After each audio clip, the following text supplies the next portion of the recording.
teman-teman yang mungkin belum tahu aku hidup ini untuk apa, yaitu PR-nya teman-teman selama hidup ini, carilah teman-teman hidup untuk apa.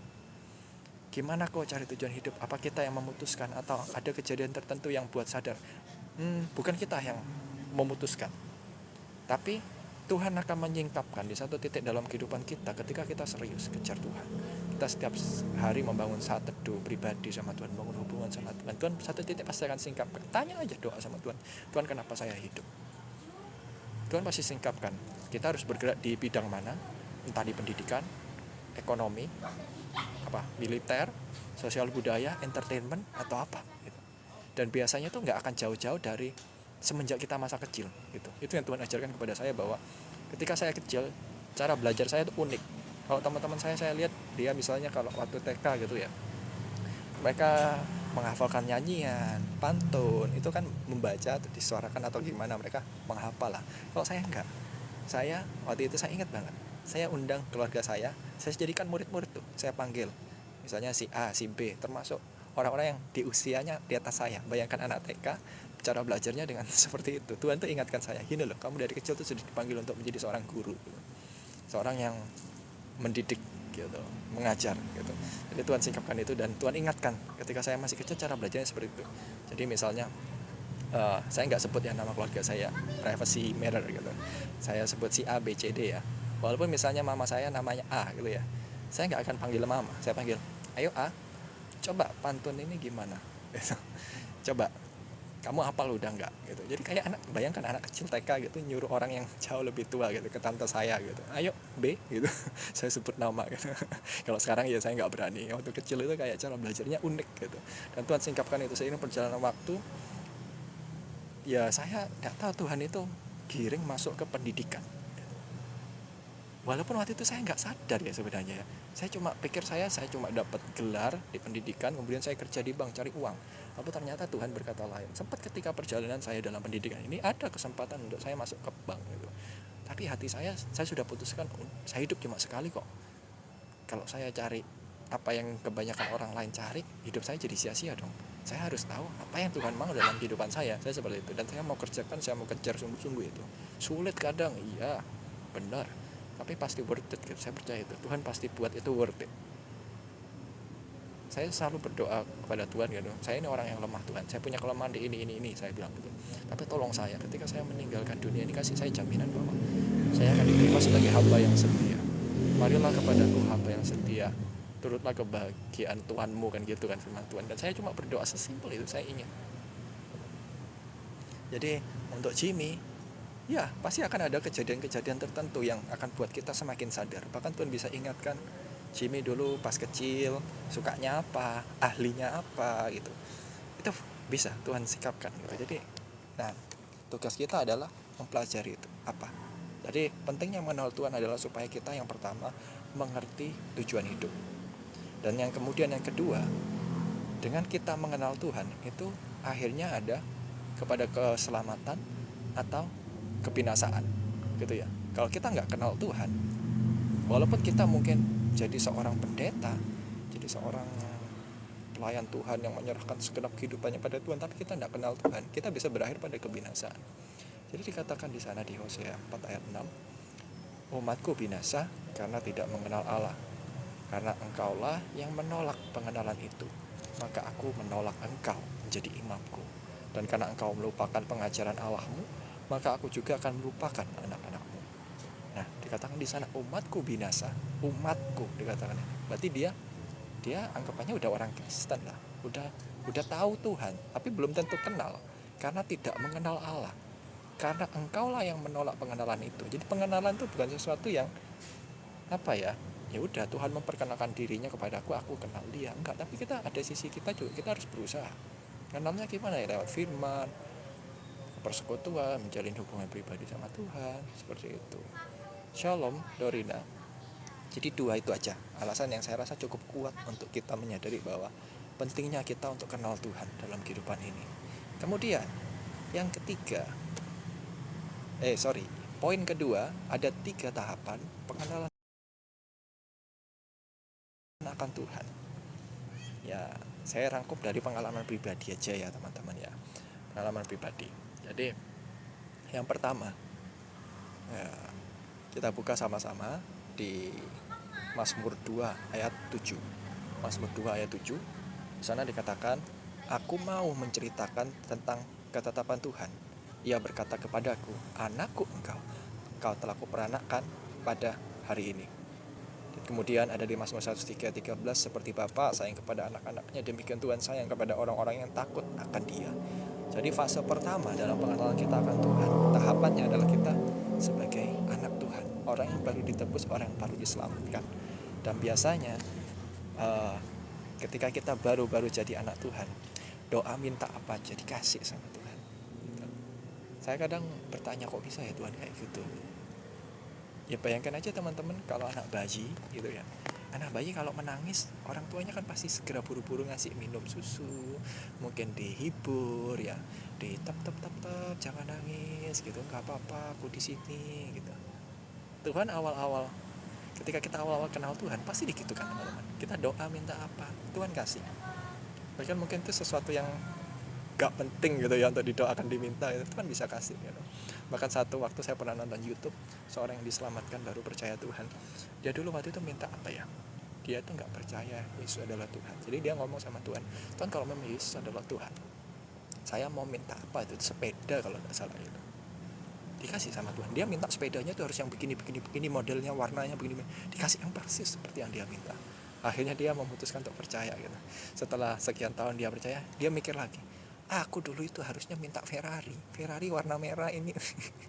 Ya benar sih, cuma biasanya kalau kita awal kenal Tuhan nggak akan sadar ya.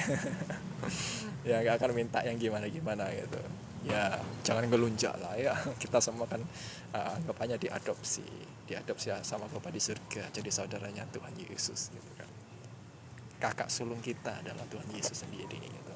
Jadi awal ketika saya mengalami perjalanan hidup sama Tuhan, saya bisa dibilang saya mengalami fase yang namanya sebagai anak Tuhan gitu ya. Anak Tuhan yang kalau sedih itu dihibur, udah gak apa-apa, aku sayang kau.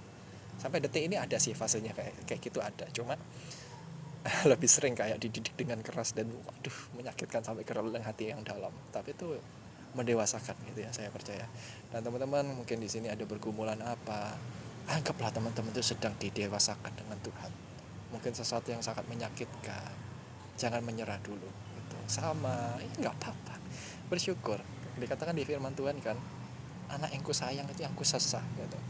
Ya sama, kadang masih bayi cuk kalau nangis. Tapi kalau sudah besar, udah mulai belajar jalan, kalau jatuh gitu, Tuhan nggak akan ayo gitu. Tuhan mungkin ayo jalan lagi gitu, tapi Tuhan akan lebih mulai mendewasakan.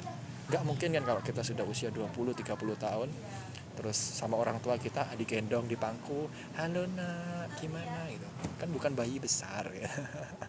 Jadi ketahuilah teman-teman, pertumbuhan manusia itu secara jasmani itu kurang lebih menggambarkan bagaimana pertumbuhan kita sama Tuhan dalam pengenalan kita akan Tuhan. Jadi jangan mudah menyerah, tetap semangat, tetap bahkan ketika ingin menyerah berdoalah jujur sama Tuhan, Tuhan saya ingin menyerah, ini terlalu berat buat saya, tolong saya, berikan saya kekuatan untuk kembali berjalan. Gak apa-apa. Nabi sekelas Elia yang habis bunuh anggapannya menyatakan Tuhan adalah Tuhan yang hidup, 450 Nabi Baal dibunuh, terus diancam sama seorang wanita, aku akan membunuh engkau sama seperti engkau membunuh para Nabi Baal itu. Dia takut, dia minta mati. Yunus ketika dia sudah selesai berkhotbah, selesai menginjili Niniwe diselamatkan, dia bukannya senang malah protes ya kan. Sempat dihibur sama Tuhan, dikasih pohon jarak ISIS, terus dia tertidur, dia bangun lagi, pohon jarak sudah mati, dia bangun kepanasan kena terik matahari, dan dia protes sama Tuhan, aku minta mati aja gitu. Banyak kok manusia kayak gitu, ngambek kadang sama Tuhan gitu. jangan suka ngambek sama Tuhan. Kita bukan anak kecil lagi gitu. Sedikit-sedikit gak ke gereja, sedikit-sedikit gak pelayanan, sedikit-sedikit gini gitu. Jangan. Tetap sebisa mungkin, secapek-capeknya kita tetap saat teduh itu dibangun. Oke, jadi yang pertama tahapannya adalah anak Tuhan. Ini salah satu ayat favorit saya dulunya di Mazmur 103:13. Seperti Bapa sayang kepada anak-anaknya, demikian Tuhan sayang kepada orang-orang yang takut akan Dia. Bahkan ketika Tuhan Yesus datang, kita tahu Tuhan Yesus selalu mengingatkan bangsa Israel bahwa Bapa, Bapa, Bapa, engkau adalah anak. Selalu dibandingkan sama anak, hubungan anak dan Bapa. Gitu. Dan itu selalu mulanya mengenal Tuhan itu di fase seperti itu. Dan kemudian yang kedua ada di tahapan kekasihnya Tuhan. Itu ya. Ini yang menjadi ayat favorit saya beberapa tahun kebelakangan. Halo. Saya dilihat sama kaki 4. Jadi di Kidung Agung 2 ayat 16, kekasihku kepunyaanku, dan aku kepunyaan Dia yang menggembalakan domba di tengah-tengah bunga bakung. Gitu. Jadi satu tahapan dalam kehidupan kita ini akan seperti diromantisin sama Tuhan. Arti ya teman-teman yang pernah pacaran pasti pernah ngalami yang namanya diromantisin. Tiba-tiba dikasih surprise, dikasih hadiah gitu ya. Nggak minta tiba-tiba dikasih, cuma batin itu Tuhan kasih. Itu Tuhan lagi so sweetin teman-teman sebenarnya. Tapi seperti seorang dua joli yang sedang menjalin asmara, cinta itu nggak boleh bertepuk sebelah tangan ya. Kita nggak bisa jadi orang yang egois cuma minta Tuhan sayangi aku, Tuhan cintai aku, tapi kita nggak belajar untuk mencintai Tuhan. Bagian kita kalau kita sudah tahu kita ada di tahapan ini, ya kita harus belajar untuk mencintai Tuhan, belajar mengenal isi hatinya Tuhan. Nggak mudah sih kadang, tapi belajar. Makanya itu kan pentingnya kita semua belajar di sini. Saya sampai hari ini belajar, kadang masih gagal, kadang masih membuat Tuhan marah, masih mengecewakan Tuhan, saya akui itu. Tapi daripada stay dalam hal dimana kekecewaan, kepahitan, kita tetap harus kembali kepada Tuhan. Tuhan pasti pelihara, Tuhan pasti cintai kita lebih lagi. Jadi kekasihnya Tuhan. Saya sempat sharekan di VT, satu waktu di rumah saya itu sempat dulunya ada mesin cuci, cuma karena 1-2 hal mesin cucinya nggak bisa dipakai lagi, dan sempat harus mencuci normal pakai tangan gitu ya, deterjen gitu. Capek banget lah kalau biasa pakai mesin cuci tiba-tiba pakai itu. Akhirnya saya ngeluh sih di dalam hati, nggak saya keluar gitu. Pikir saya ya ngapain, saya cuma ngeluh dalam hati, Tuhan saya capek ya nyuci konvensional gitu. Dan saya pagi ngeluh, siang dapat kabar, malam sudah dikasih sama Tuhan mesin cuci. Itu bagi saya bukan nominalnya ya teman-teman ya, tapi itu bentuk kasihnya Tuhan gitu. Dan saya percaya teman-teman di sini juga pasti sudah pernah merasakan kebaikannya Tuhan, cinta kasihnya Tuhan, pernyataan kuasanya Tuhan dalam kehidupan teman-teman. Nanti di live berikutnya saya akan mengundang salah satu tiktoker lainnya, tiktoker rohani juga, dan Koko ini akan bersaksi kebaikan Tuhan, gimana Tuhan menyelamatkan. Jadi teman-teman stay tune aja yang nonton malam ini ya, nonton berikutnya. Saya kalau tidak salah hari Jumat depan ya, kalau tidak salah sih, saya coba ya, saya cek sebentar aja.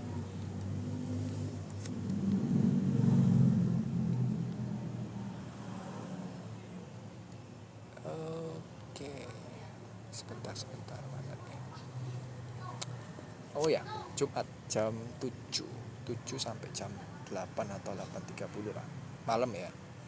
Jumat tanggal 18 Agustus, hari setelah perayaan kemerdekaan. Jadi teman-teman bisa save di reminder terlebih dahulu. Saya kasih bocoran buat yang nonton live malam hari ini. Saya kemarin sempat dengar kesaksiannya, wow, luar biasa.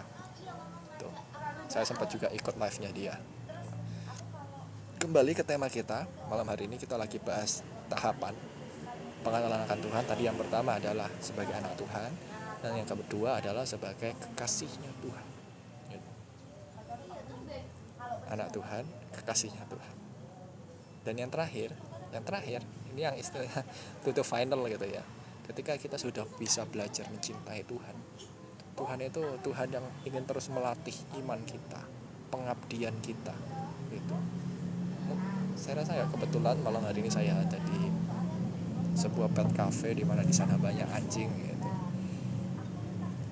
Anjing itu salah satu hewan yang mengabdi pada tuannya ya, dibandingkan kucing gitu.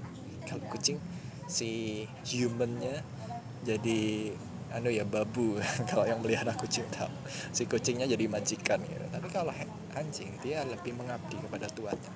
Ada salah satu kata di dalam Alkitab itu dikatakan proskuneo, pengabdi, menyembah Tuhan. Seperti pengabdiannya itu seperti anjing yang menjilat tangan tuannya, sampai seperti itu. Jadi tahapan yang terakhir dalam pengenalan kita akan Tuhan itu kita, maaf ya, bukan menjelekkan teman-teman, menjelekkan kita sebagai manusia ya. Kita harus belajar untuk mengabdi sama seperti anjing kepada tuannya. Ya, apakah tuannya tidak sayang? Sayang tentu. Jadi yang ketiga itu sebagai budak atau hamba. Budak atau hamba. Saya tambahi biar lebih sweet ya, kalau teman-teman mungkin dengar kata budak itu kayak ya diperlakukan semena-mena gitu. Tapi enggak, kalau sama Tuhan ya kadang ada sisi-sisinya tuh Tuhan kayak semena-mena, tapi semena-mena itu ada so sweetnya juga masih. Jadi Tuhan tuh enggak pernah melupakan kita sebagai budak terus diperlakukan semena-mena, enggak, tapi budak ya budak cinta gitu. Jadi kita bucinnya tuh sama Tuhan, bukan sama manusia, bucinnya sama Tuhan. Dan Tuhan akan ajarkan di sana. Didikannya mungkin keras teman-teman, didikannya keras sekali, mungkin sama seperti Yusuf. Dia sempat masuk penjara, difitnah, ya kan?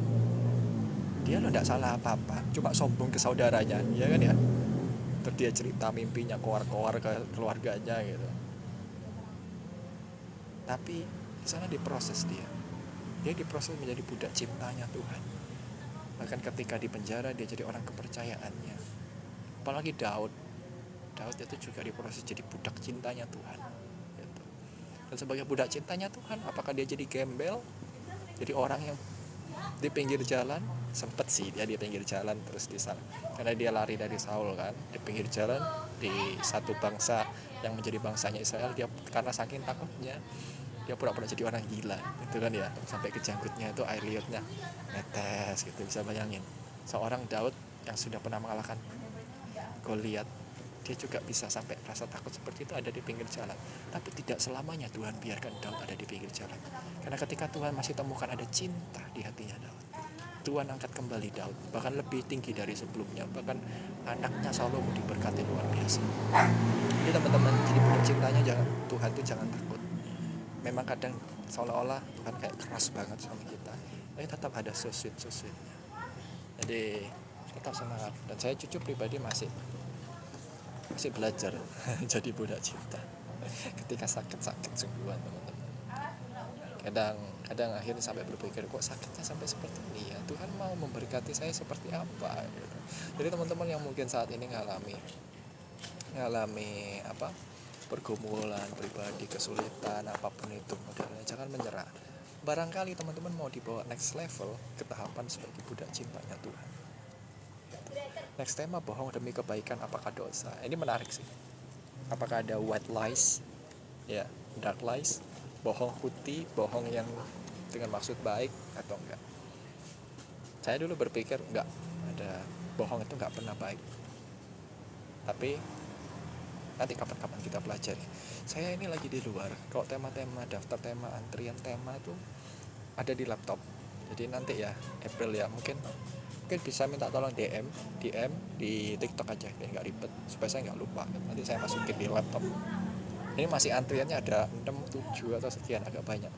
Ada satu juga yang satu teman di sini, iya banyak cerita di Alkitab itu bohong-bohong, termasuk Rahab the prostitute gitu ya. Ketika ada 2 mata-mata bangsa Israel, kan dia berbohong kan?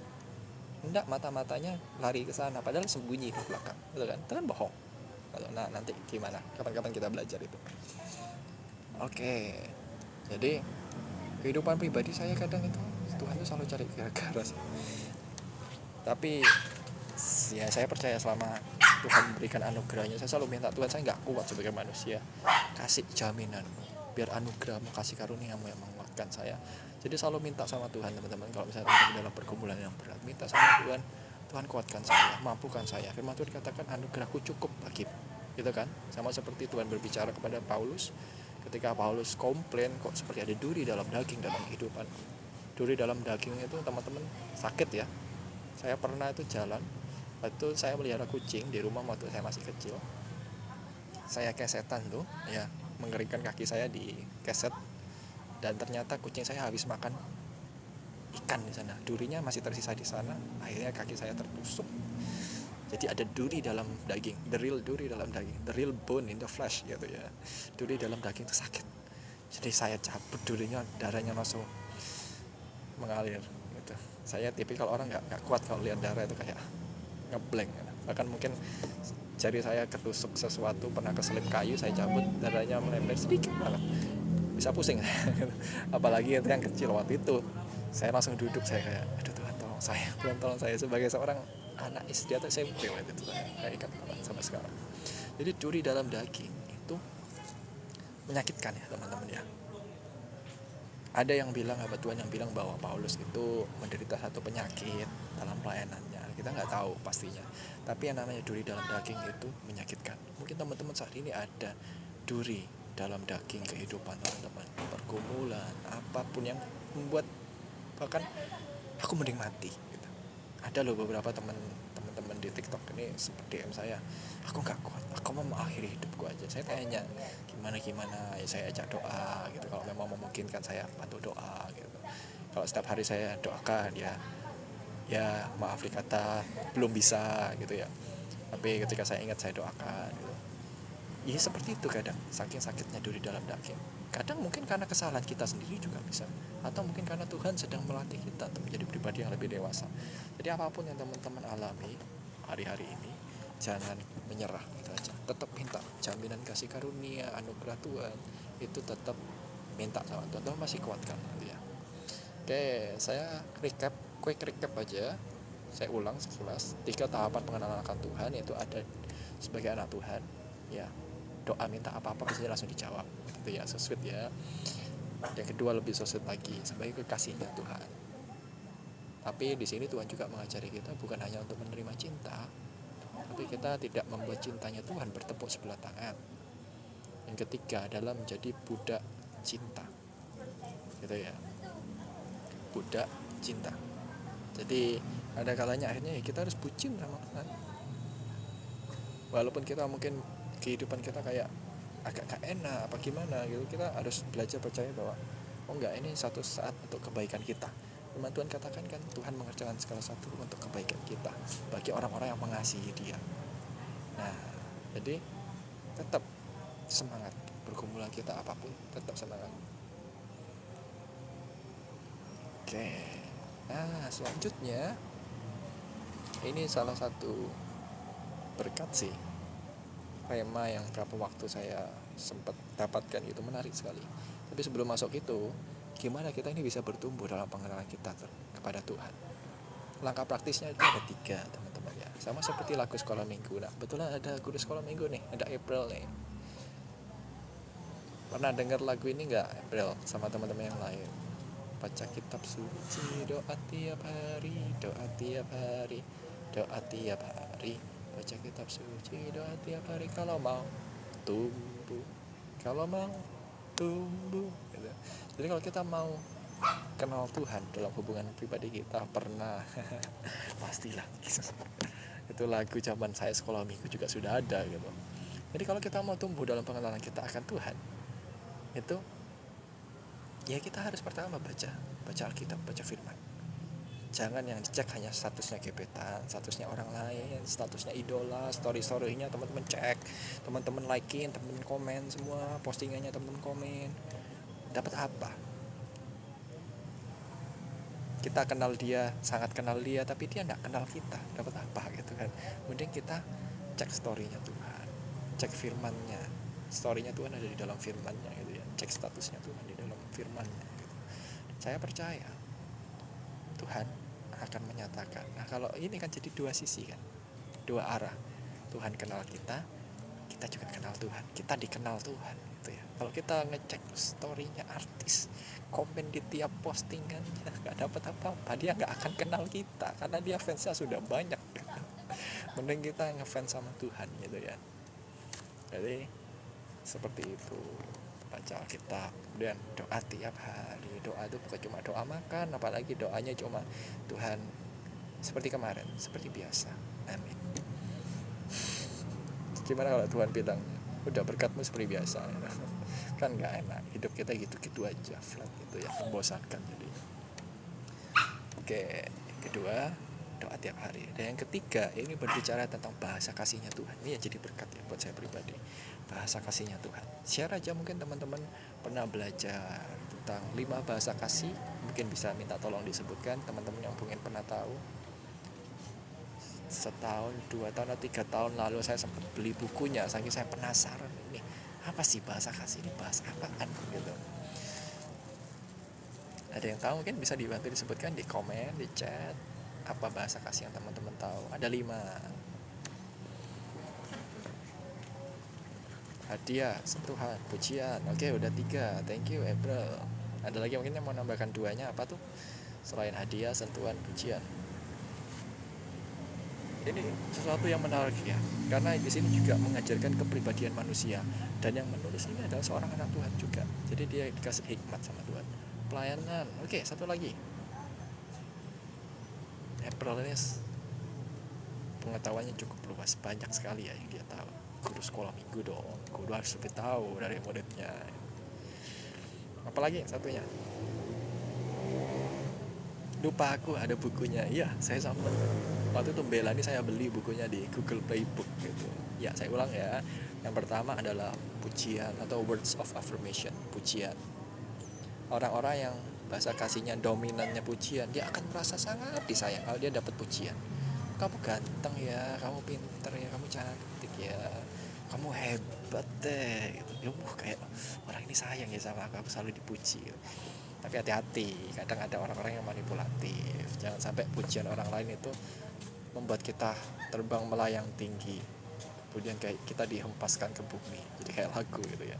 Jadi hati-hati, cukup kita tahu, kita bijaksana, kita ngerti, kita paling merasa dikasih dengan cara seperti apa. Dan nanti kalau teman-teman mungkin yang punya pasangan atau akan punya pasangan, saya doakan yang single di sini dapat pasangan terbaik dari Tuhan. Nanti harus kenal, harus belajar juga pasangan teman-teman apa, quality time. Thank you Civini. Nah, Civini ini salah satu teman di TikTok yang pengetahuannya juga luas gitu, selain April tadi. Jadi yang pertama itu words of affirmation, pujian. Kemudian yang kedua acts of service, pelayanan. Kemudian yang ketiga adalah gifts, hadiah ya.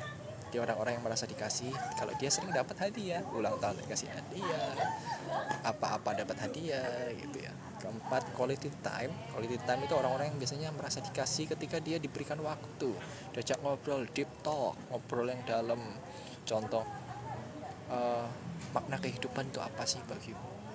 Kamu kalau jadi benda, kamu jadi benda apa? Kenapa? Gitu. Orang-orang yang seperti itu ya seneng diajak ngobrol gitu ya. Kemudian yang terakhir adalah physical touch. Orang-orang kalau disentuh fisik, dijabat tangan, dipukul pundaknya, dilus-lus punggungnya, dipeluk, itu orang yang merasa dikasihnya dari situ. Jadi tiap kita itu pasti punya paling tidak beberapa bahasa kasih, tapi ada yang satu yang dominan. Itu ya teman-teman ya. Jadi tugasnya teman-teman, PR-nya ini nih, kita kenali diri kita paling merasa dikasih ketika apa. Gitu. Dan PR-nya juga untuk mengenal pasangan adalah pasangan kita paling merasa dikasih ketika apa. Gitu.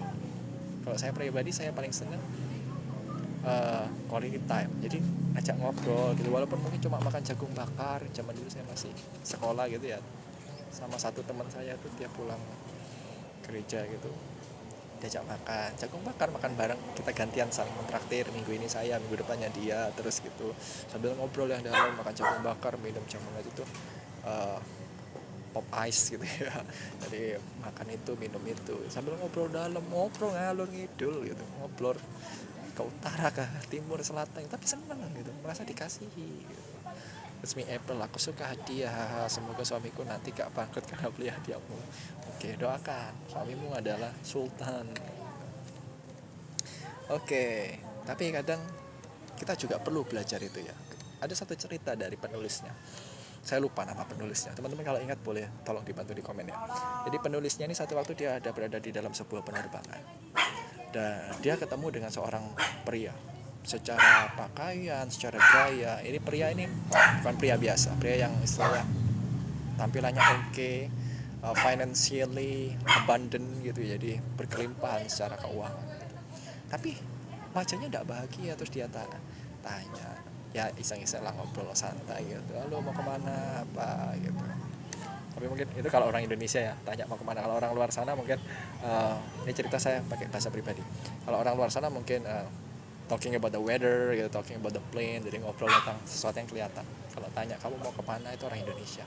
Kalau orang luar itu merasa privasinya terganggu gitu, jadi mereka akhirnya ngobrol terus tanyalah pekerjaan gitu. Terus si penulis Five Love Languages ini 5 bahasa kasih, dia juga cerita saya penulis gitu gini-gini, saya nulis gini-gini. Nah karena dia sebut love language, bahasa kasih, si bapak ini akhirnya nyeletuk, dia curhat, si pengusaha ini curhat ke bapak penulis ini, "Eh, aku ini kok tidak bahagia ya dalam hidup ini. Loh kenapa? Aku ini sudah menikah 2 kali, berapa 3 kali atau 4 kali gitu. Ketika pacaran tuh semua so romantic, everything is so passionate, segala satu itu romantis, menggairahkan luar biasa gitu. Tapi ketika menikah, aku merasa tidak disayang sama istriku." Loh kenapa, katanya gitu. Jadi iya, tiap kali aku pulang ke rumah aku selalu peluk dia, aku cium dia, and I say I love you to her, tapi dia selalu mengomel, dia selalu menggerutu, menyalahkan aku di hal ini hal itu. Oh gitu, apa yang dia salahkan ke kamu sebagai suaminya, katanya bapak ini. Kemudian si pebisnis dia bilang bahwa iya, istriku ini selalu mempeributkan hal-hal kecil.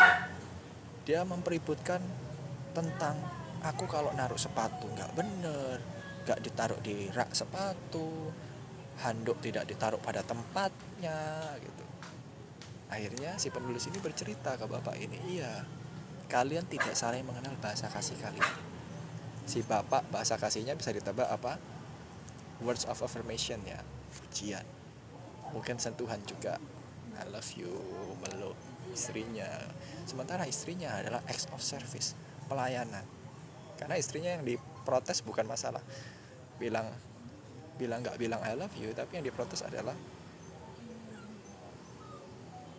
tidak menaruh sepatu pada tempatnya, naruh pakaian di tempatnya gitu. Jadi acts of service.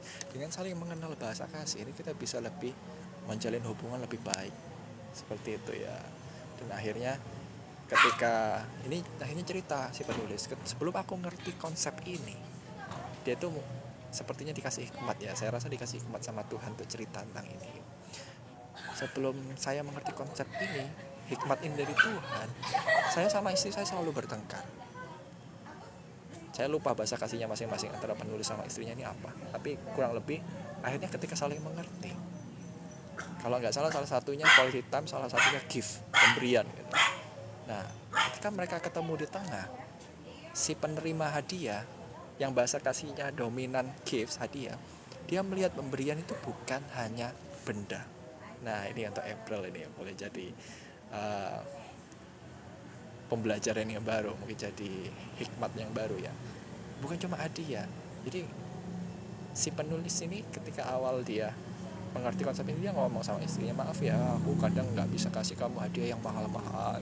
Tapi istrinya bilang, nggak apa-apa, kamu sudah kasih hadiah yang paling berharga juga di dunia ini. Hah? Apa hadiah apa? Waktumu. Ya kita tahu waktu itu juga berharga ya. Orang mau sekaya apapun, dia tidak akan pernah bisa menambah 1 menit atau mengurangi 1 menit dari hidupnya. Mau misalnya dia sakit parah gitu, dia mau bayar 1 triliun untuk hidup 1 menit atau 1 detik berikutnya, nggak bisa. Kalau memang sudah waktunya meninggal ya dia meninggal gitu ya. Jadi dengan mengerti jalan tengahnya ini, bisa saling tetap mengasihi gitu ya. Nah sekarang pertanyaannya adalah, tadi kita kembali bagaimana kita bisa kenal Tuhan. Yang pertama kita baca firman Tuhan, karena di situ story statusnya Tuhan itu ada di situ semua. Kemudian yang kedua adalah kita berdoa, berbicara dengan Tuhan setiap hari. Dan yang terakhir adalah bahasa kasihnya Tuhan. Nah sekarang pertanyaannya, tadi sudah belajar 5, bahasa kasihnya Tuhan yang mana kira-kira? Saya mau tanya nih, bahasa kasihnya Tuhan yang mana? Saya kasih waktu 20 detik deh. Saya timer nih 20 detik. Ayo, bahasa kasihnya Tuhan yang mana? Dari tadi ada pujian, ya, words of affirmation, atau mungkin acts of service, atau mungkin apaan tadi, bersama misalnya self service, gifts, hadiah, atau mungkin jangan kaget ya, jangan kalau bunyi dengar kedek si anjing lagi lari, banyak anjing di sini. Jadi sentuhan fisik, physical touch, oke, atau quality time, itu semua mungkin ya, gitu. Melayani mungkin ya. Tapi sebenarnya ada satu hal yang sangat menyentuh hatinya Tuhan, yang Tuhan tahu bahwa beliau sangat dikasih oleh kita sebagai manusia. Kita buka sama-sama ya, kita buka sama-sama teman-teman di Yohanes 14 ayat 15. Yohanes 14 ayat 15 ya, saya bacakan. Jikalau kamu mengasihi aku, kamu akan menuruti segala perintahku. Ini bahasa kasihnya Tuhan, yaitu sebuah ketaatan. Jadi di luar sana memang Tuhan suka ketika kita memuji, menyembah Dia, words of affirmation ya. Tuhan juga suka ketika kita melayani Dia, pelayanan gitu ya. Tuhan juga suka ketika kita bisa berkorban kepada Tuhan, gifts, quality time. Tuhan suka ketika kita memberikan waktu kita. Physical touch, ya kita nggak bisa nyentuh Tuhan secara fisik ya, hangus kita kalau bisa nyentuh Tuhan secara dunia, kecuali Tuhan izinkan. Tapi yang paling penting, yang paling menyentuh hatinya Tuhan adalah sebuah ketaatan ya. Ini mengingatkan kita, contoh ya, kita bandingkan nih, betul Tuhan menyukai korban, tapi ingat enggak ceritanya daripada Saul, ketika Saul diminta Tuhan membasmi, kalau tidak salah bangsa Amalek ya, habis tuntas basmi. Tapi si Saul dengan rakyatnya merasa, oh saya lembunya gemuk, hartanya melimpah ini. Akhirnya apa yang bagus disimpan, yang jelek aja yang dimusnahkan. Tapi itu tidak berkenan sama Tuhan. Bahkan Samuel bilang di sini, manakah yang lebih baik antara mendengar suara Tuhan Allahmu atau memberikan persembahan kepada Dia? Kan mendengarkan suara Tuhan, menunjukkan ketaatan kepada Tuhan itu jauh lebih berarti. Jadi bahasa kasihnya Tuhan, oh iya betul Tuhan tahu kita mengasihi Dia ketika kita bisa memberikan persembahan, menunjukkan bahasa kasih, gifts gitu, memberikan kepada Tuhan persembahan, korban. Tapi itu tidak bisa mengalahkan yang namanya ketaatan.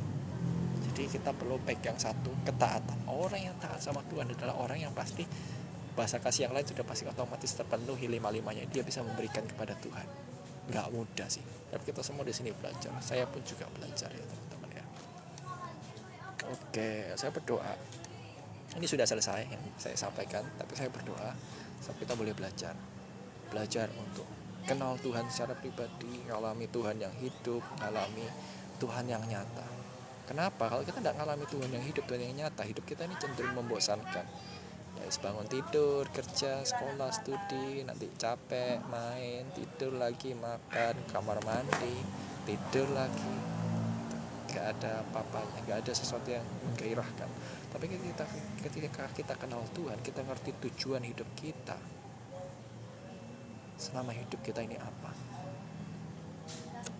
Selalu hati kita ini penuh dengan kegairahan terhadap Tuhan, gitu ya.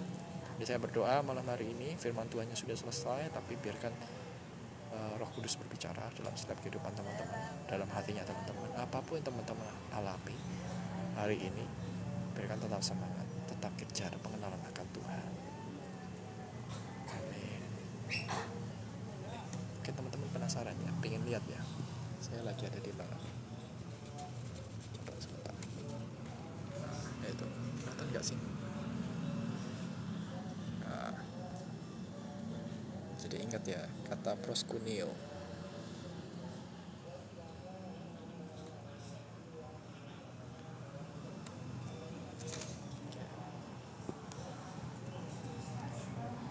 Proskuneo, menyembah Tuhan, mengabdikan hidup kita kepada Tuhan sama seperti anjing menjilat tangan temannya.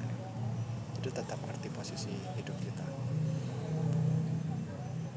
Oke, itu aja. Mungkin ada teman-teman yang mau request didoakan, silakan. Kita masih punya waktu 14 menit kurang lebih.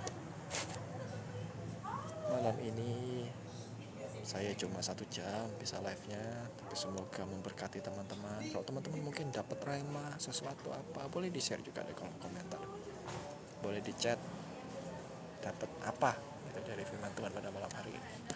By the way lah, selanjutnya kita hari Jumat tanggal 18, sehari setelah kemerdekaan. Jam 7 kita akan ada tamu spesial, salah seorang tiktoker. Dia akan sharing tentang kebaikan Tuhan dalam kehidupannya, bagaimana awal mulanya dia kenal Tuhan, dan bagaimana dia mengalami kebaikan-kebaikan Tuhan ya. Oke.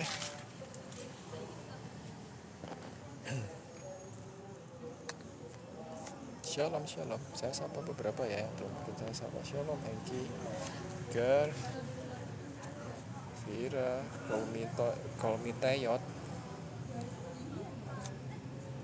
Shalom. Kita tinggal 13 menit lagi teman-teman. Silakan kalau mau bertanya, mau sharing, dapat berkat firman apa, atau minta didoakan, silakan.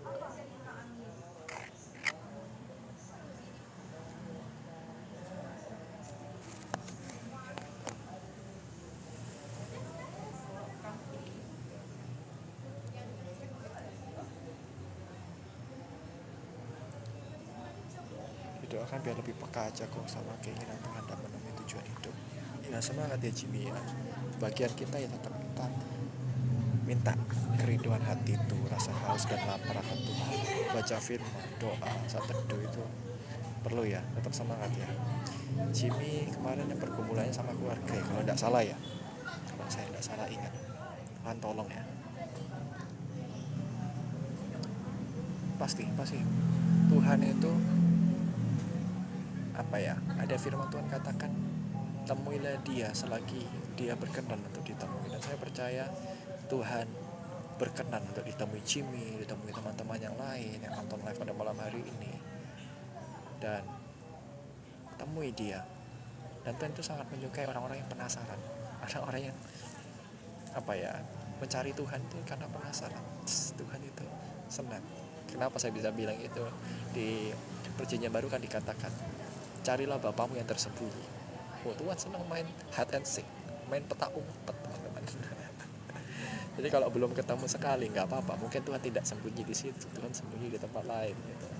Dan ketika kita mencari Tuhan, nggak perlu diceritakan kemana-mana.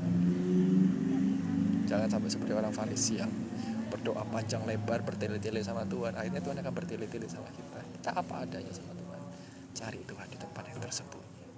Tutuplah pintu, tutuplah jendela. Firman Tuhan katakan kan, carilah Tuhan di tempat tersembunyi, maka engkau akan menemukan Dia. Jadi ketika Jimmy bergumul, cari Tuhan, cari apa sih maksudnya Tuhan, tujuan hidup yang Tuhan taruh di dalam kehidupan Jimmy, ketemu. Mungkin tidak harus hari ini ketemunya, mungkin besok, seminggu lagi, setahun lagi, kita nggak tahu waktunya Tuhan gitu ya. Tapi saya percaya pasti ketemu. Nanti kalau sudah ketemu, bolehlah sharing ya Jimmy ya gitu. Gimana Tuhan menyingkapkan kepada Jimmy gitu. Coba kalau live bersama Kak David Harrison, ada deh, saya rahasia, berkejutan. Ada nanti planningnya, nanti saya ajak beberapa teman-teman saudara seiman yang di tiktoker gitu ya. Saya akan lihat orangnya, saya kenali dulu pribadinya. Itu kalau memang oke ya kita live bareng. Sempat saya kemarin tuh ngajak live sebenarnya satu orang dari Malaysia, saya tidak sebut siapa gitu, tiktoker rohani juga ya. Jujur 1-2 topik yang diangkat itu memberkati saya, tapi kok saya sempat sharing sedikit sama dia gini lah, tiba-tiba saya di blok. Aduh, apa gitu, saya kayak aduh kenapa gitu, sayang sekali gitu loh. Kita anak Tuhan kan seharusnya saling bergandengan tangan. Kalau kita bisa memberkati orang itu, ayo berkati sama-sama. Apa mungkin saya takutnya saya itu dipikir mau pansos ke dia karena followernya dia jauh lebih banyak di atas saya. Tapi bagi saya I don't care gitu, mau follower berapapun, yang penting yang nonton tuh diberkati gitu.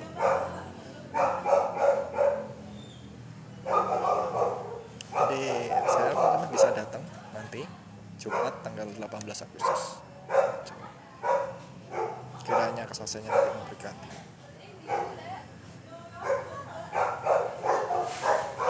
By the way, di sini lucu-lucu aja, macam-macam. Ada juga kucing di sini, macam-macam.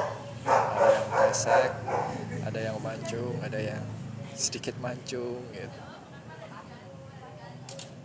Ada yang pesek tapi mekar gitu ya, wajahnya itu kayak melebar gitu. Lucu sih. Shalom sedang turu, hebat, lagi turu dia bisa nonton live TikTok. Oke. Halo, adakah yang lain mau didoakan, mau tanya atau apa? Doain buat jodoh ya, kok gak buru-buru, tapi minta yang dari Tuhan, dan supaya aku dipersiapkan juga ya. Cari yang terbaik, Tuhan pasti kasih yang terbaik.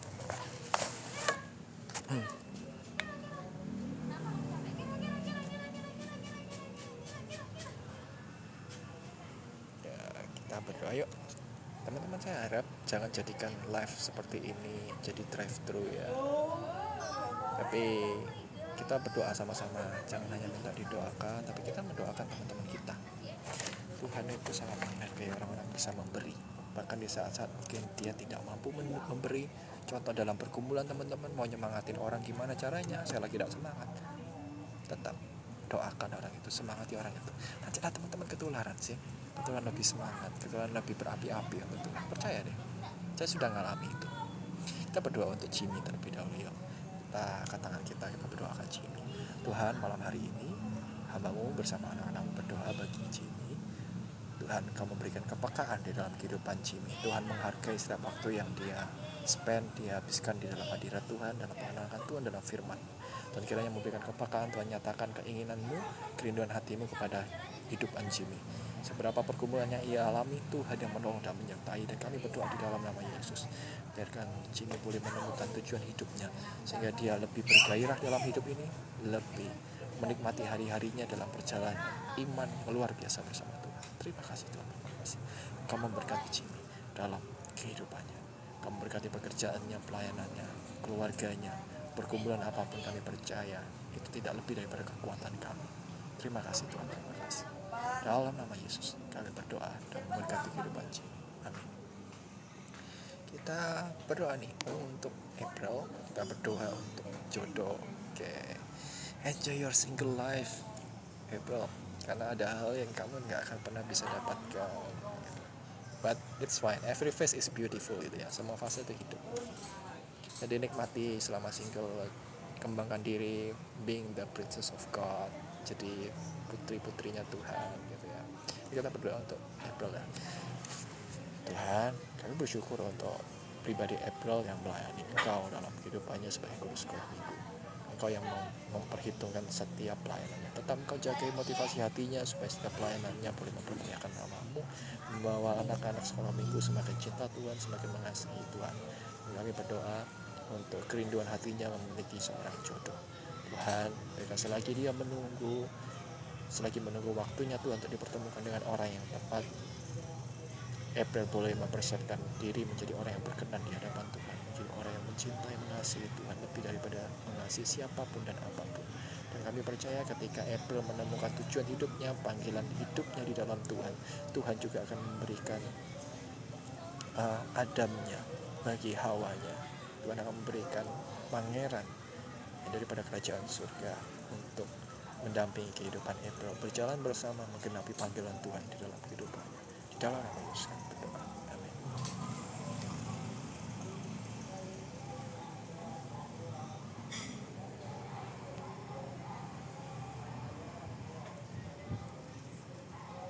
Oke, Tuhan memberkati ya. Tinggal 5 menit. Mungkin 2 menit terakhir kita berdoa, kita tutup. Jangan keburu leave teman-teman. Shalom, shalom calon abdi negara. Shalom Sarfat Jember. Shalom Eli. Kita live-nya tinggal 5 menit. 4 menit sekarang.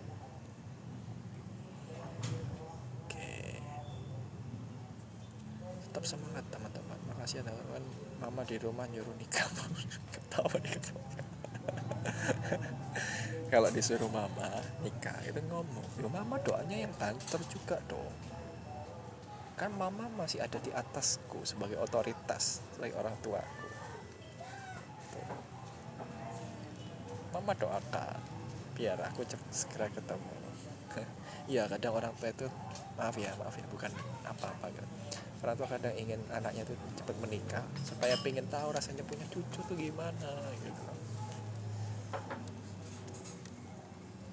Iya, gak apa-apa. Apa namanya orang tua tuh punya keinginan, kerinduan hati. Ya pasti kita sebagai anak yang mungkin masih single ya juga pingin lah ya punya pasangan orang yang bisa sayang sama kita, juga kita sayangi. Enjoy fase hidupnya gitu. Oke. Oke, tinggal 3 menit kita kita apa ya? Mungkin ada teman-teman mau didoakan, bertanya, silakan.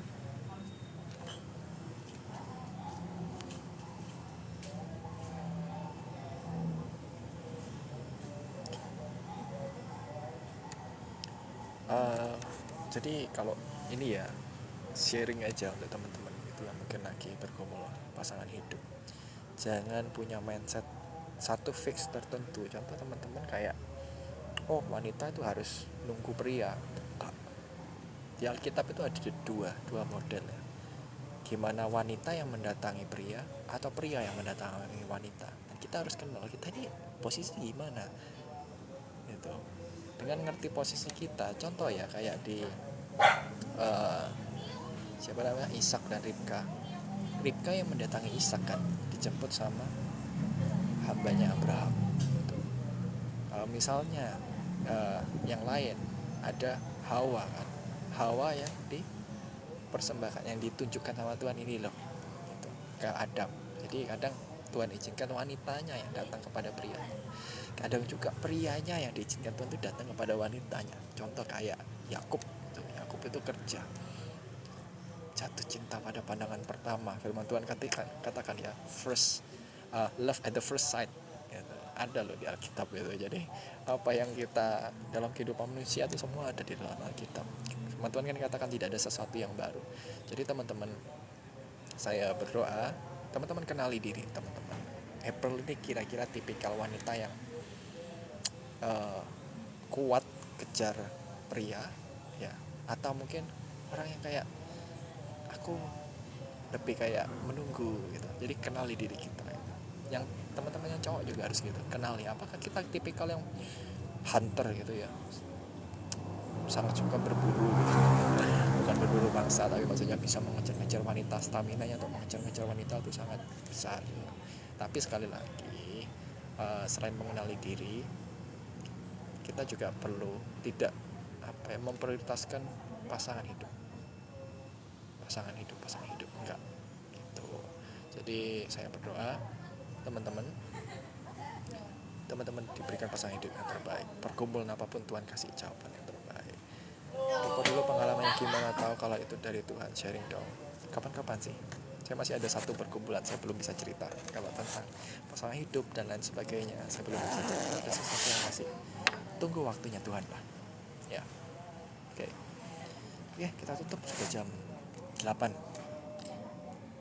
Bapak bersyukur untuk malam hari ini. Kami mengucap syukur untuk setiap firman Tuhan yang sudah dibagikan. Hamba-Mu terbatas dalam kata-kata, dalam bahasa, dalam pengetahuan, tapi kami percaya Tuhan Engkau mengasihi anak-anak-Mu yang menonton live pada malam hari ini. Kiranya Tuhan memberkati mereka, Tuhan membawa mereka naik terus dalam pengenalan mereka akan Tuhan, mengenal Tuhan bukan hanya di satu titik, tapi lebih tinggi sampai pada keintiman di mana tidak ada jarak di antara Tuhan dan anak-anak-Mu di tempat ini. Biarkan pengenalan akan Tuhan sama seperti Ayub katakan, dahulu aku mengenal Engkau dari kata orang, tapi sekarang mataku melihat Engkau. Biarkan anak-anak-Mu boleh melihat bahwa Tuhan Allah yang hidup, yang menyatakan pribadi-Mu dalam kehidupan anak-Mu. Kami percaya setiap pergumulan mereka adalah masa di mana mereka bisa kenal Tuhan lebih lagi. Tetap andalkan Tuhan teman-teman, kasih karunia Tuhan itu cukup bagi setiap kita. Terima kasih Tuhan, kami terima berkat terbaik, mengenal akan Tuhan lebih lagi, gairah rasa haus dan lapar akan Tuhan lebih lagi. Berikan kami yang terutama roh takut akan Tuhan, roh yang mau tunduk dan taat sama Tuhan, dan memenuhi bahasa kasih Tuhan dengan ketaatan kami. Mampukan kami Tuhan, anugerah-Mu cukup bagi kami. Di dalam nama Yesus kami tutup live malam hari ini. Tuhan tetap menyertai akhir minggu anak-anak di tempat ini dengan sukacita dan sejahtera yang selalu baru. Dalam nama Yesus. Amin. Oke, Tuhan memberkati semua ya. I have to move to another place. Saya mau lanjut ke tempat lain. Sampai jumpa.